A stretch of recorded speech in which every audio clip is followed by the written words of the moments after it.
直到上元节那天。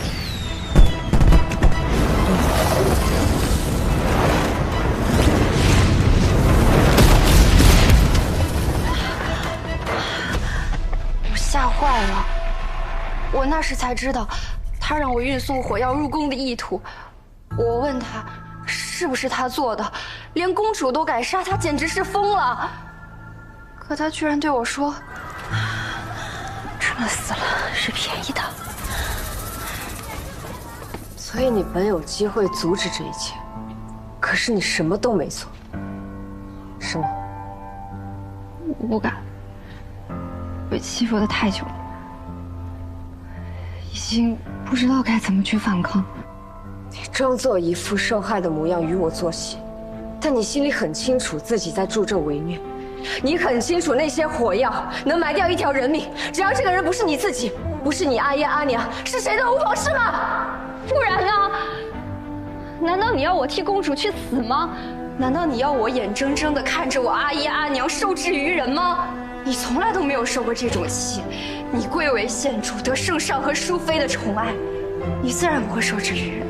你无父无母，你也不会知道，阿爷阿娘被别人捏在手里是什么滋味。休得无礼！忘恩负义，晚上救错了人，随你怎么说。我忘恩负义，助纣为虐，只要我没有死在崔曼书手，你将我绑了去，送刑部押天牢，斩我3番5次我都认了。用不着那么麻烦。请你冷静。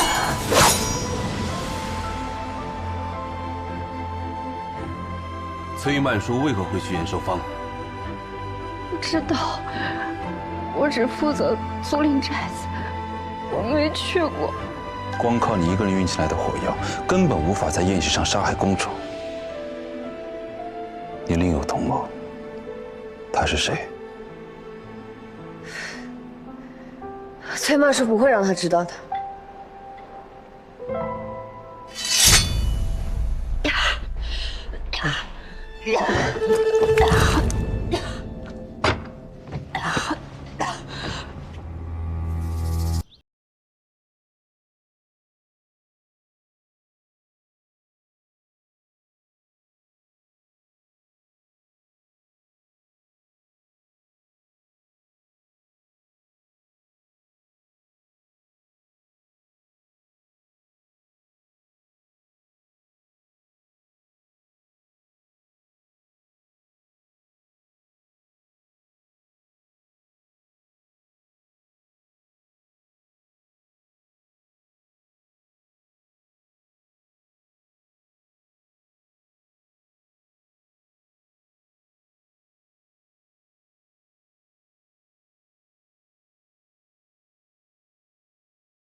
门怎么锁了？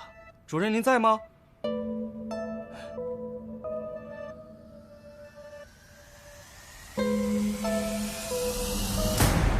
啊！死人了！快来人呐！死人了！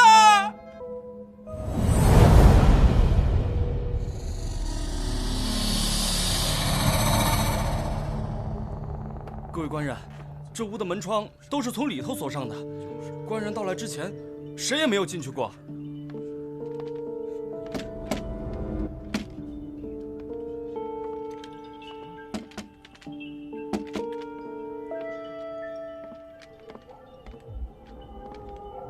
老大，屋后的窗是从里头锁的。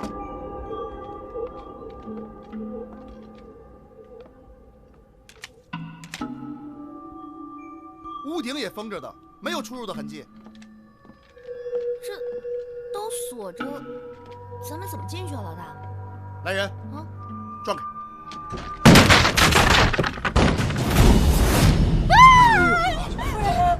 主人，爹！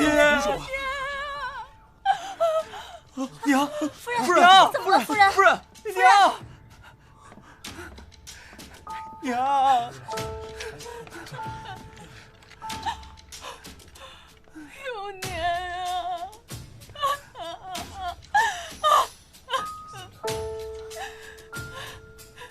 你们最后一次见你家主人什么时候？是辰时，我看见阿兰伺候主人和夫人晨起之后，主人就一个人着急忙慌的来窑厂了。我也看见了，主人好像很着急的样子。对，陛下大寿将近，家父会给陛下祝寿，再赶制一批进贡瓷器，废寝忘食。今天一早，大概是担心新瓷器窑变，才着急前来查看呢。你们赵家所有人都在这儿吗？好像只有我罗师兄没在。罗师兄是，其实也是我表兄，姓罗，名本生。本生自幼父母双亡，在我家中长大，很小就跟随我父亲学习制瓷的技艺了。本生天赋异禀，他制瓷的技艺可比我高多了。那他人呢？把他找过来。公子，昨天晚上是罗公子在这看守的。说什么呢？大点声！回官人，昨天夜里正是罗公子看守片室的。啊，是这样的，从开始为陛下赶制那批瓷器，每天夜里存放瓷器的偏室都有人看守，一是怕丢，二是怕外人偷学工艺。昨晚守夜的人正是表兄。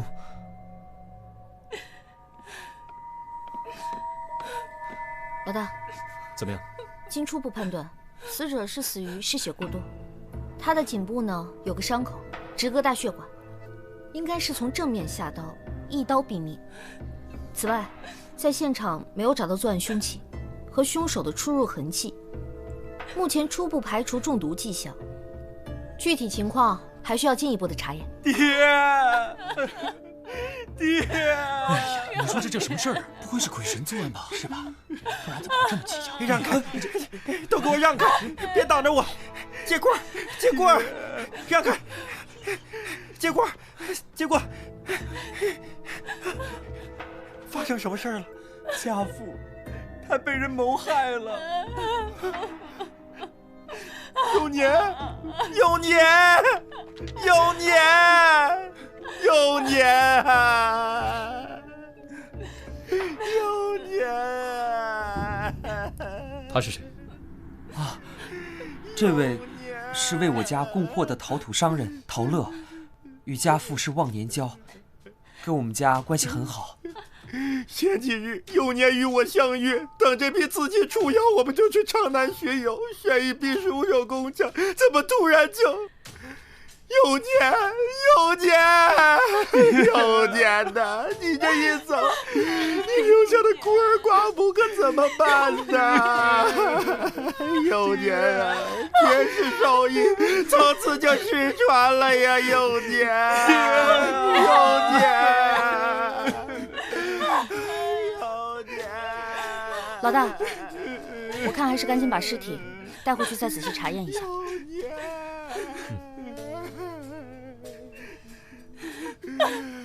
有年，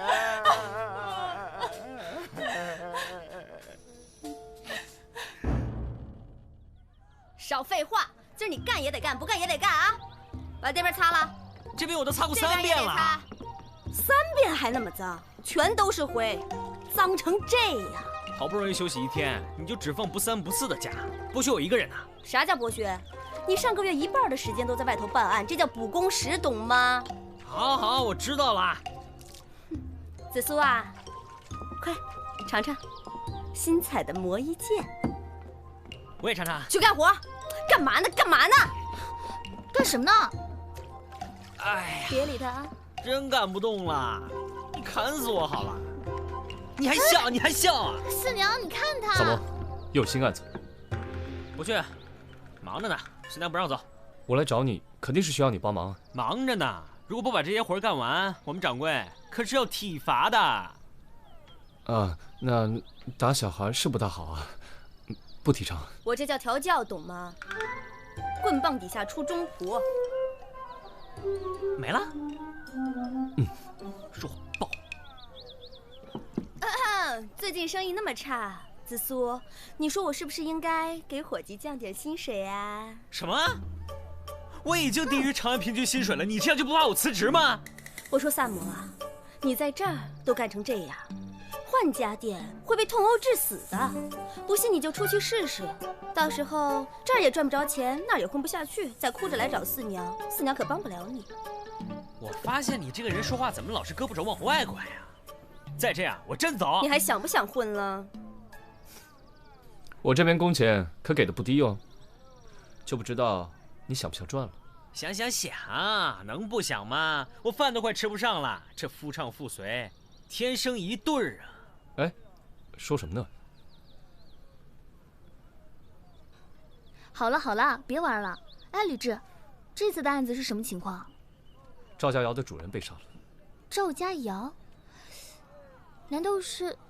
对，就是在皇上面前很红的那个赵家窑，他家的瓷器都是天价，非达官贵人多少钱都不卖。怎么会呢？前几日我和家父还见过赵永年，跟他商量陛下寿辰朝贡之事来着。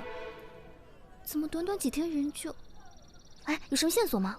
有线索，有线索，有线索！哎，三胖，一说到关键之处就进来，你是埋伏在门口吗？那你瞧瞧，等半天了都。你俩够了，你去哪儿了？我呀，特意留了一步，在赵家打探消息。哎，等等，刚才你俩嘀咕啥呢？哎，哪儿啊？你可别乱说，让公子听到该生气了。为什么生气啊？我跟你说啊，罗本生虽在赵家长大，但毕竟不是亲生的。就算他烧得再好，主人也不会让他来继承这窑的。不，这事儿刚才你们怎么都不提呢？公子不让我们说呀。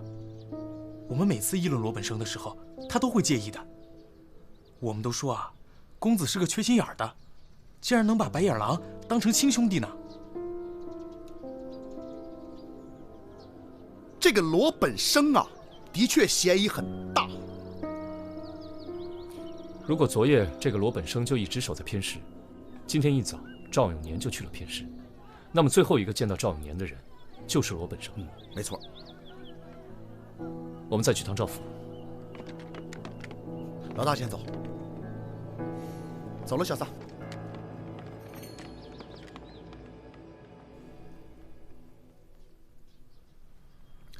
罗本生回来了吗？1个时辰前就回来了，这会儿应该在自己的房间了。他看起来可有什么异常？倒是没有。他房间在哪儿？带我去看看。啊，顺着这条路一直走下去，绕过小花园就看到了。你们去看罗本生，我再去看看那窑厂。好，走，请。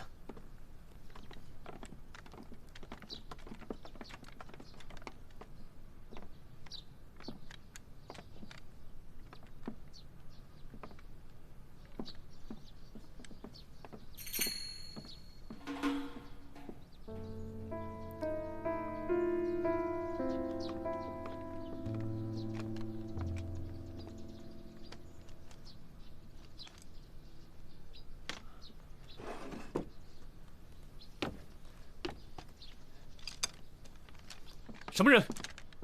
在此干什么？问你话呢，过来！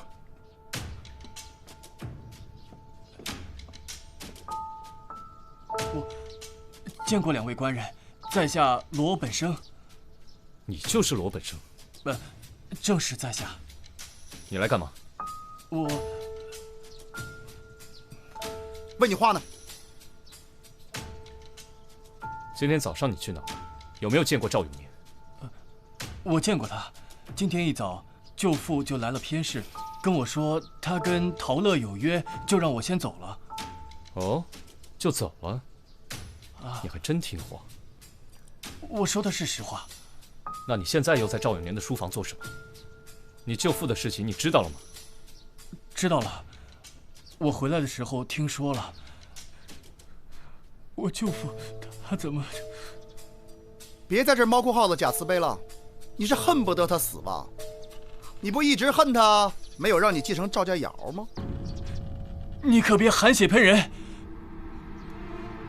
我舅父虽然没让我继承赵家窑，但我也不至于此。那你今早去干嘛了？我去见我喜欢的姑娘了。舅父他们不同意此事，所以我每次都只能偷偷去见。偷偷去见？那你现在鬼鬼祟祟的又在做什么？哼，说不出来了吧？听伙计们说，除了赵永年，只有你能掌握赵家独有的致辞技艺。赵永年死了，你是唯一受益者，你潜入书房，是不是想毁灭证据？我没有。我舅父并未将致辞工艺悉数传授于我。我曾经听舅父说过，他把上釉秘籍写在一个本子上，日后传给继承人。我只是一时好奇，想拿来看看。我这么做也是因为，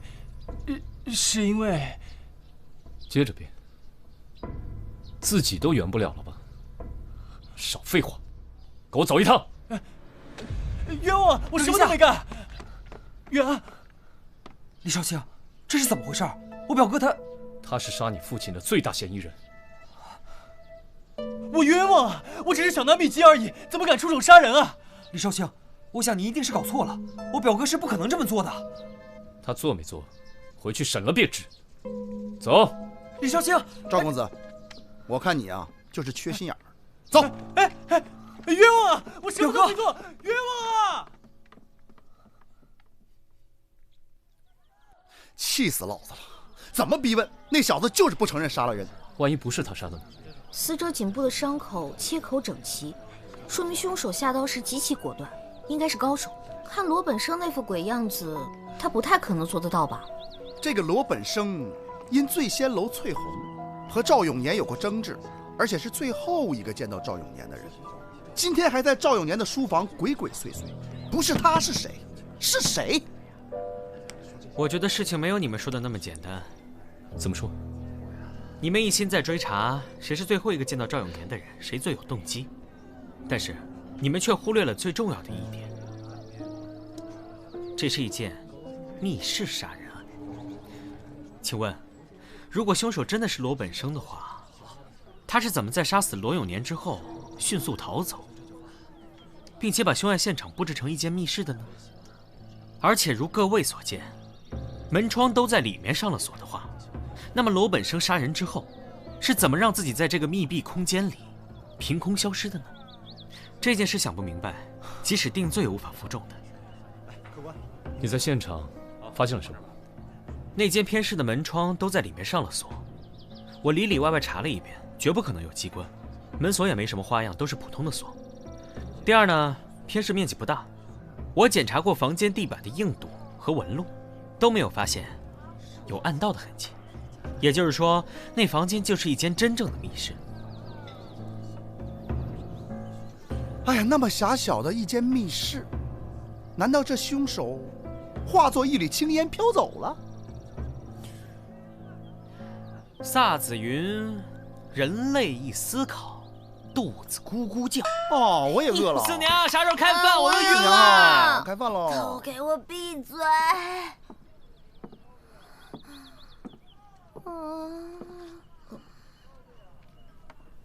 今天没有饭啊？什么？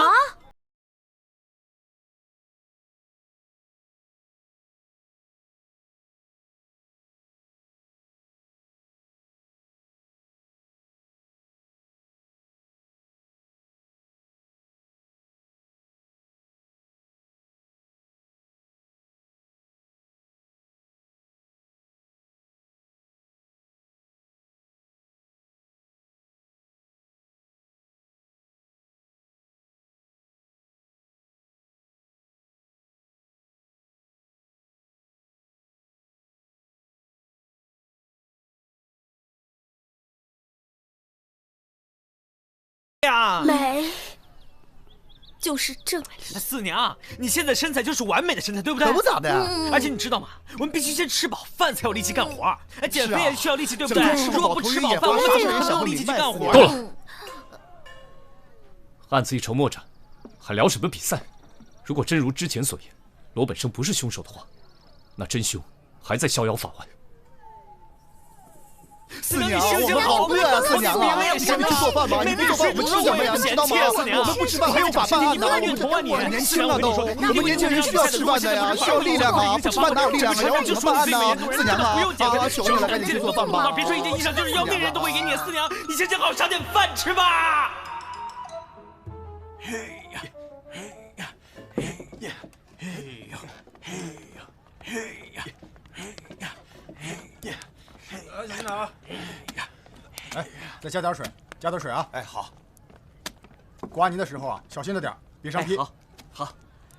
过来帮个忙啊！哎，好，来吧。大家慢点啊！小心点啊，这个沉。哎，好。哎，慢点。快来看看啊！帮个忙。咋回事？咋裂了呀？怎么了这是？快点来看看咋整？快点！肯定是窑温过高了。看这裂的，不是我呀，窑温赵总负责了，快让他来看看。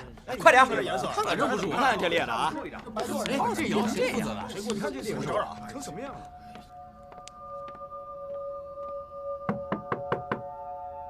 公子，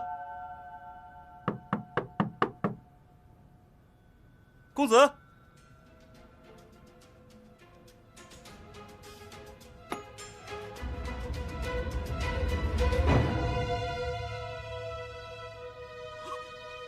出事了！快来人呐！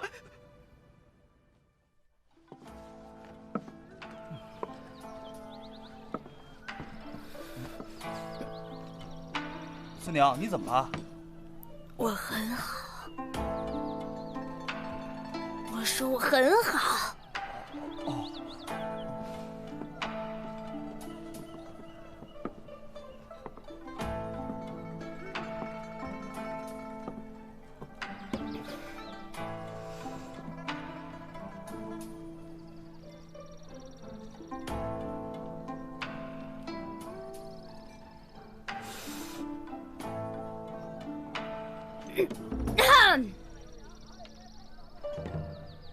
瘦了吗？能不瘦吗？天天粗茶淡饭，我都瘦了好几斤呢。我说我瘦了吗？大唐是以胖为美，你瘦了还挺光荣是吧？啊，瘦了，再瘦你就能升天了。比赛什么时候开始啊？快了，就这2天。三宝，走，快跟我走，赵家又出事了啊！改造型呢，四娘，走。不是，快！四娘，快！哦，这一边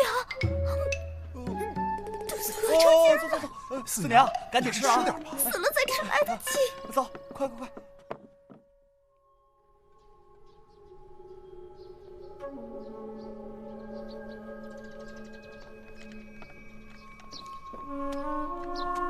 这怎么回事？是这样的，官人，陛下生辰临近，之前主人制了一批粗皮还没做完，没法进贡，所以公子就带着我们没日没夜的赶制。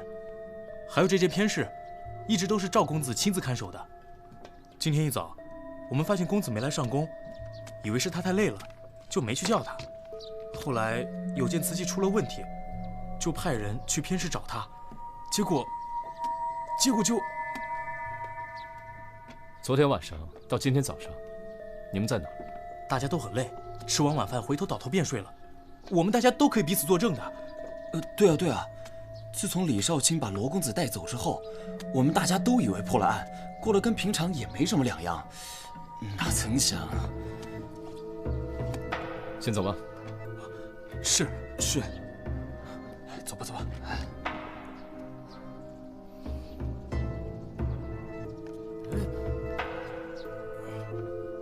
别碍事。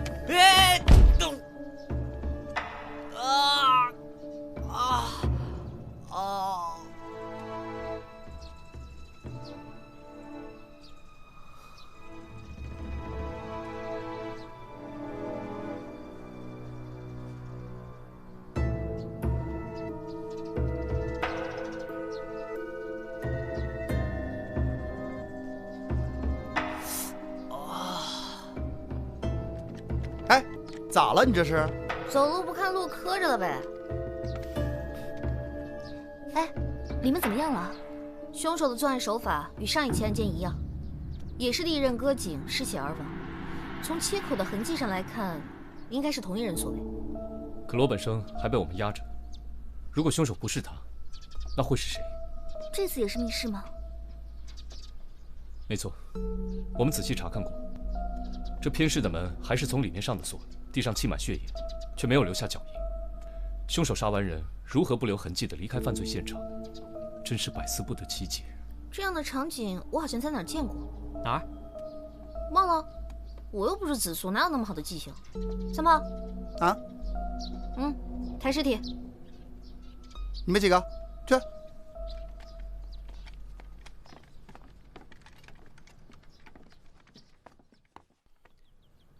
赵夫人最近还好吧？主人没过头七，公子就又出事了。哎，这接连丧父丧子，谁能承受得住啊？冤，是不是冤出事了？是不是公子他跟主人一样？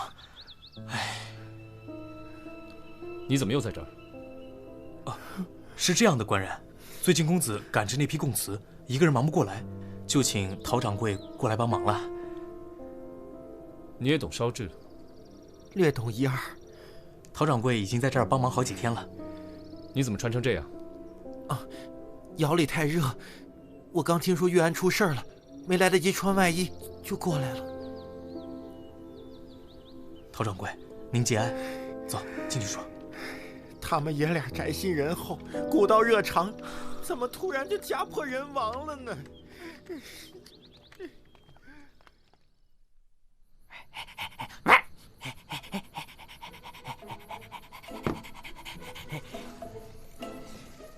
趁热吃饱，别客气。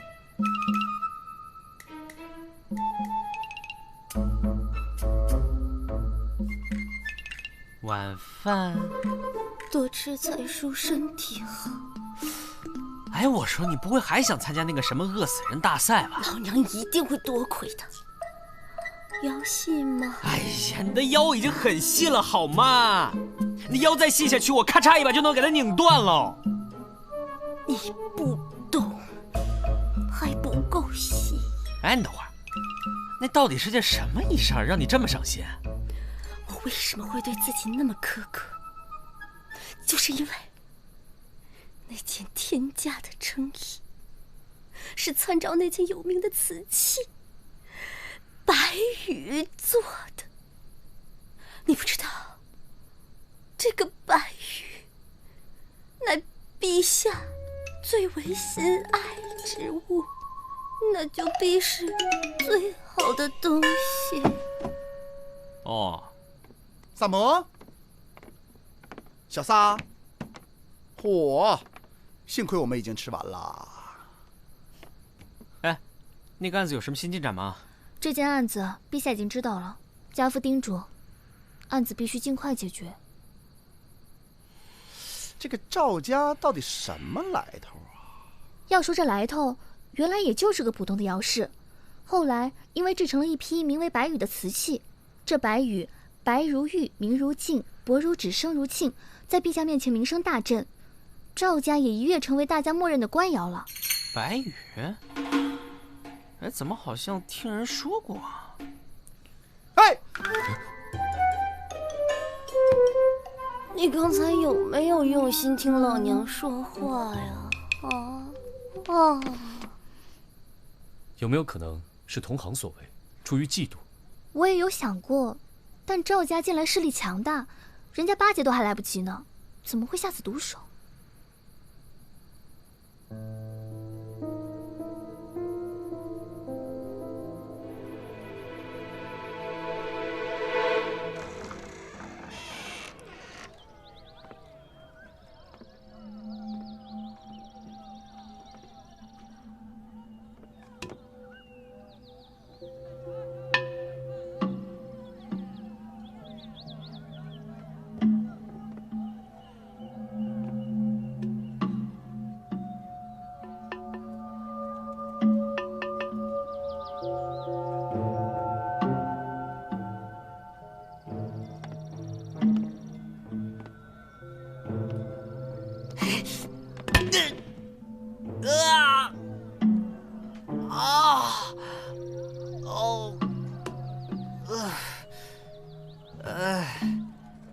哎呀，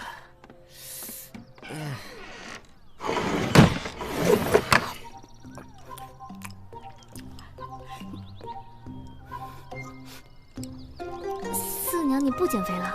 你不参加比赛了？比赛已经结束了，好吗？结果呢？啊？结果不是很明显吗？哼。别内讧，不该提内讧。你说，那些小狐狸精看起来也没多瘦，一个个的就跟练过缩武功一样，嗖的就穿进去了，还特合身。我觉得吧，穿不进的衣裳也就算了，居然还被别人看着我穿不进去。以后我打死也不减肥了。都看我干嘛？吃啊！吃！不吃饱怎么破案啊？吃！你们都在啊？我过来是来告诉你们一件事儿。双叶，先把饭吃了。不吃光不能做四娘的朋友。你还是留着自己吃吧，好吧？哎，行了，你别理他，你快说，你查到什么了？哦，我想起了当年的那个案子，应该是7年前的一个灭门惨案。我那时候还小，还没有正式开始当仵作。那次案发之后，我跟着我爹勘察现场，我当时看到的就和这次一样，满眼血红，我立刻就吐了。其他细节我不太记得了，唯一记得的就是那家也是做陶瓷的。也是做陶瓷的。犯罪现场也摆满了瓶瓶罐罐，难怪我刚一进门就觉得眼熟呢。子苏，你赶紧想一想，7年以前有没有哪家人曾经惨遭灭门的？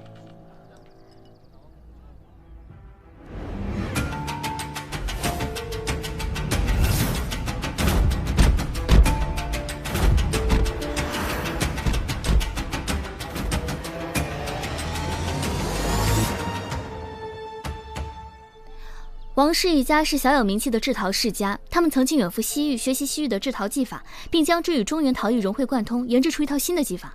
成品质量很出色，但存世量极少，现已炒到了天价。然而就在他们准备扩大产量时，惨遭灭门。经查，凶手将其全家杀死后，再放入窑洞焚烧，烧到只剩骨灰。凶手现在还没有抓到。另外，赵永年为此案做过证人，当时他是王家的邻居。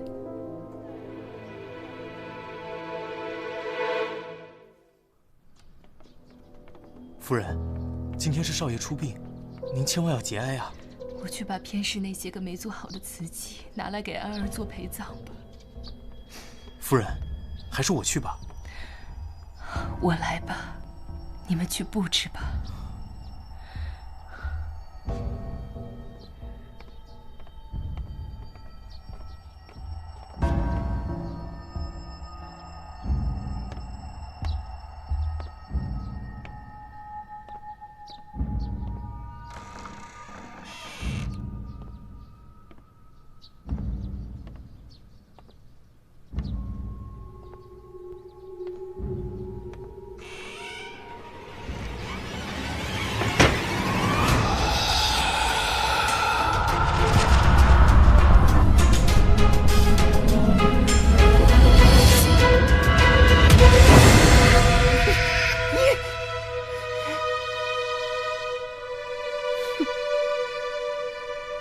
跟老娘出去！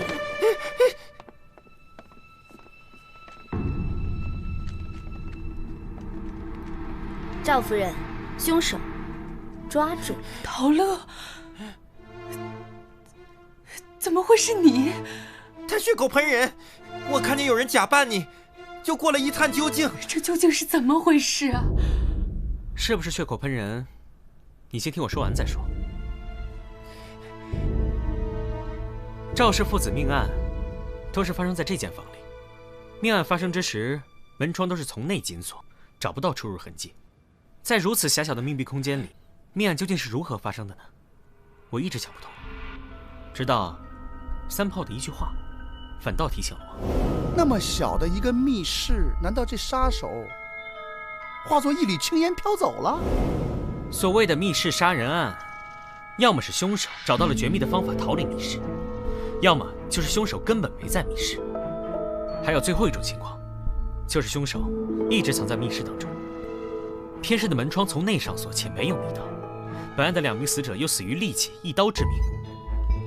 凶手不太可能在房间外对其行凶，所以基本排除了前2种可能。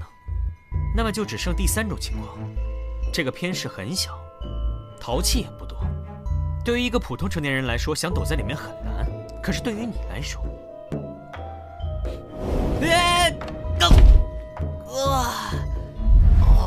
为了验证我的想法，我专程回到了现场考察了一下。虽然很疼，但我得出了结论：第1次撞击，因为瓶子不是空的，所以我的脑袋撞上去的时候才会发出一声闷响。作为正常男子，想躲进瓶中不太可能，可对你来说，就很容易了。你利用自己的先天条件想躲进瓶子里，易如反掌。我是不是血口喷人，你比谁都清楚。你。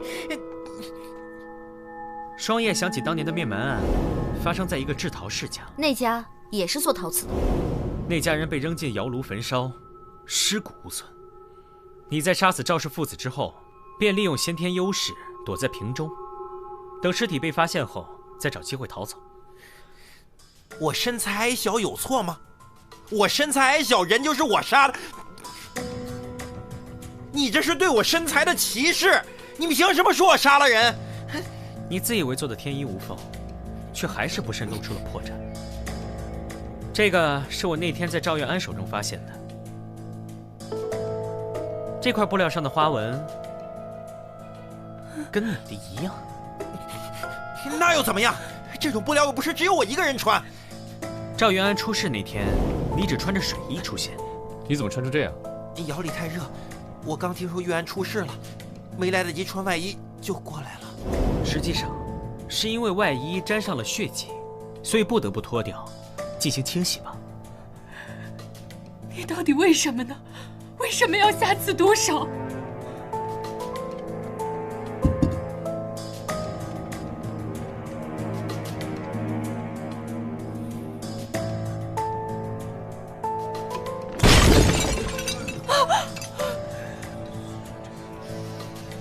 你还有什么要说的吗？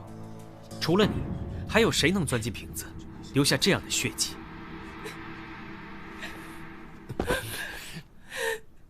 既然你们已经知道了，那我也没什么好隐瞒的了。我自幼酷爱制陶，当年我去王家学艺，却因为身高遭到羞辱。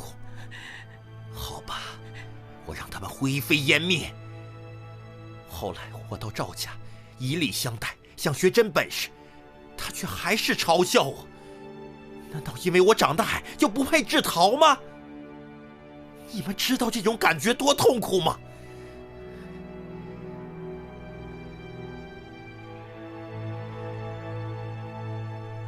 现在我没有什么遗憾了，白玉就只有我一个人会烧制，烧制的秘方，你们谁都休想再得到。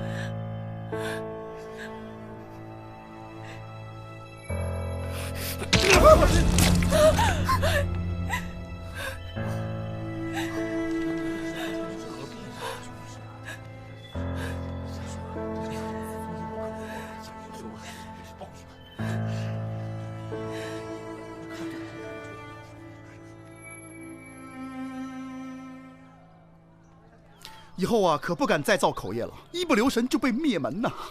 都过去了，来干一杯！来，干杯！干杯！干杯！干杯！对了，罗本生放了没有？放了。那赵夫人呢？还好吧？跟罗本生开了个新窑，另起炉灶。哦。唉，孰是孰非啊？为了那么点事儿就灭人满门，我看啊，这陶矮子也是死有余辜。我觉得，怎么说呢，都有错吧。荀子云：“有曲性的木，有待于矫正才能直；有钝性的筋，有待于打磨才能立。人的自然之性，有待于师法教化；礼仪之道，才能善。”